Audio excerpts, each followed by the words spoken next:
Is it on? Yes, it is on now. Thank you so much. Okay. Hello, my name is Julio Mora.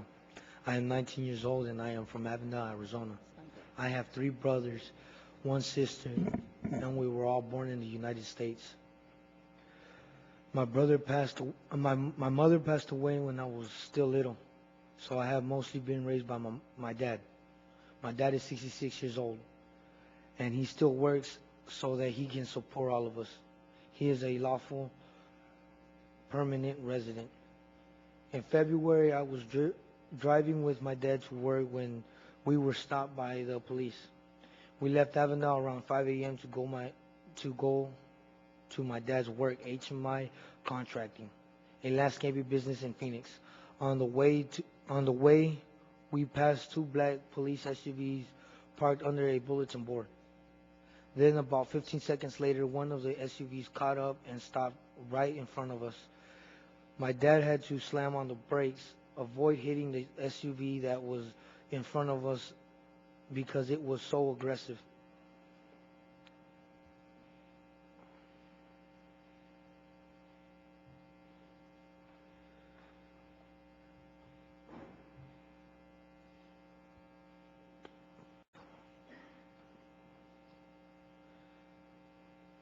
The SUV that was in front of us because it was so aggressive. I didn't understand why the SUV trapped us like that. My dad was driving just fine.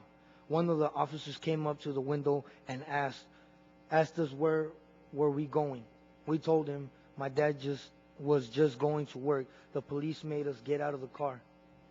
They patted us down and tied our hands together with zip ties, like we were criminals. They tied mine on really tight, and it left marks on my arms. I later learned that the officers were deputies of the Maricopa County Sheriff's Office.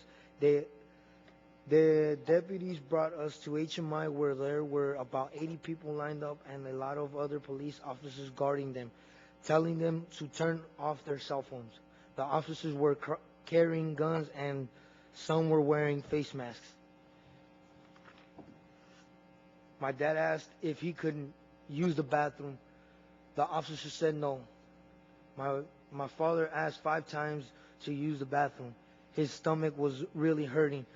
I was worried because he has diabetes and has a hard time holding it. My dad eventually got to go, but it wasn't until after he asked several more times and told an officer he was going to go right there in front of everyone. And even then, he had to go outside behind a car. It really hurt me that they embarrassed him like that. Later, I also had to go, and they let me use the bathroom. But 3 officers guarded me and refused to untie my hands. I tried to go with my hands tied, but couldn't. When I asked one of them for help, he said, "What's the matter? You can't find it?" I felt like they were making fun of me and felt very ashamed. I went back to stand in line.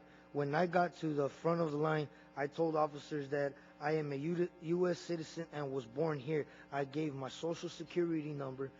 He checked me in the computer, and finally they let me go. Almost 3 hours after it all began, they let my dad go too because he is a lawfully permanent resident.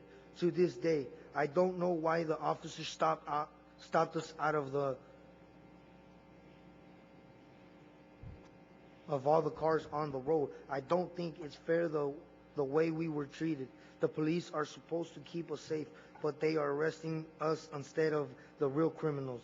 I still think of that day sometimes when I had to go to the bathroom in front of the police who mocked me. They took away our pride, my dad's and mine. Thank you for letting me speak today.